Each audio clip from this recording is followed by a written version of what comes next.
find your love. Jesus of Suburbia,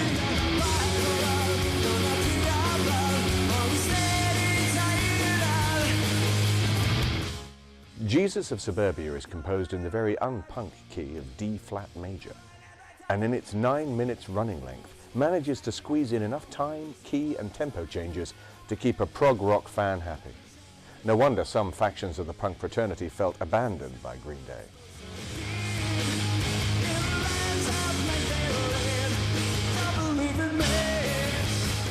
With Jesus of Suburbia, it's a kind of an adventurous thing for a band like Green Day to do, and something you perhaps wouldn't expect them to do.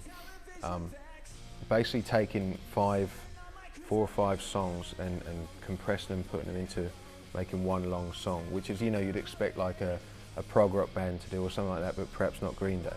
When Green Day were touring the American Idiot album, they would come on to American Idiot, then go straight into Jesus of Suburbia, which is quite a bold move, and it's quite a bold move on record. Because it's right after American Idiot, it just droops a little. Had it came a bit further on, so you'd established it, or had it opened the album, then you could have done American Idiot, and then, it's not, on the whole, it's not terrible and stuff, but could have had probably a better position on the album, maybe. It does drone on a bit. It's quite flat. It doesn't seem to go anywhere. It's one of these songs where you'll have it playing, and it'll sort of get about halfway through, and you'll think, are we still on the same song? Oh, it couldn't possibly be lasting this long. And it does. The way Jesus of Suburbia starts out is on these big chords, which is going from a D flat to a B flat.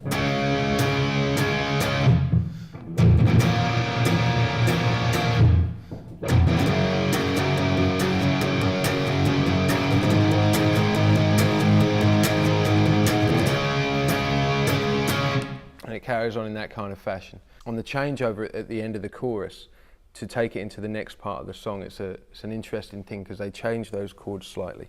It's, instead of going to the B flat, it's actually going to an F. So it's then to the F, and then up to a B flat, A flat.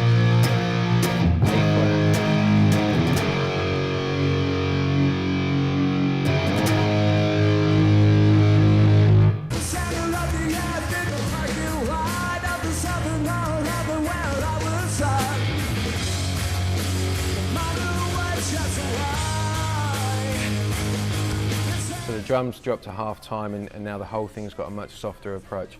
And if you listen to that chord progression, it's very much like All the Young Dudes kind of thing. The staggering, the chords that are gradually working their way down through the scale kind of thing. You know, you've got the...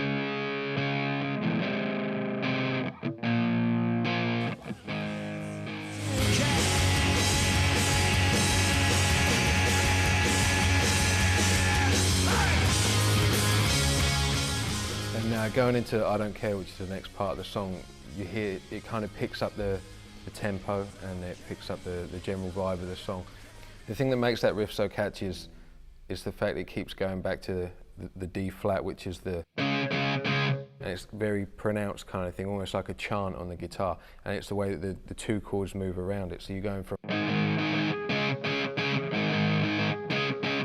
it's changing chord, but still coming back to the D flat. Going back, so when you put it all together.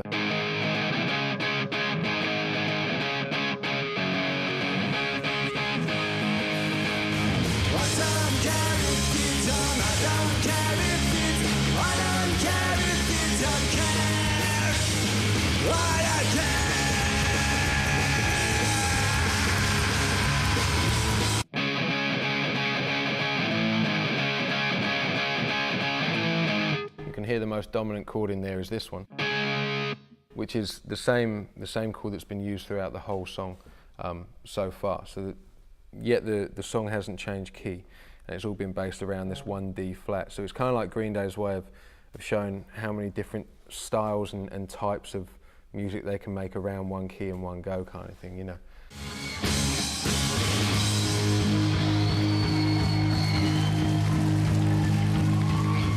The transition from I Don't Care into Dearly Beloved is quite an obvious one, and you'll hear the chord sort of holds, and the key changes as well to an A flat. Beloved, are you listening?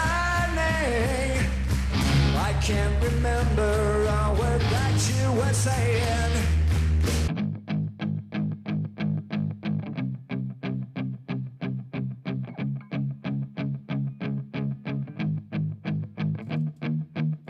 So again, it's bringing the whole song down, and you'll hear that it's the sound of the guitar is very different. It's not loud or anything like that. It's palm muted, so basically you're putting this part of your hand on the strings there, and with the chords you're sort of tapping them on and off the neck, so you get a very sort of individual sound, like a good breakup in all the chords. So it's this kind of.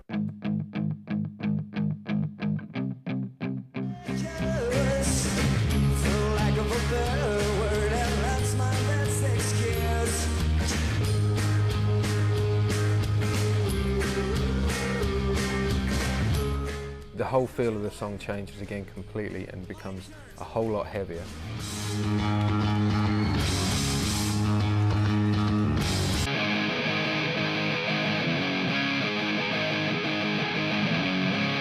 It actually starts just when it goes straight in, going just to the bass line, so the bass is just going, and then the guitar's coming in just for that, and the bass is sort of filling the gap in between, and then taking it up to the next level when all the drums and all the guitars come in.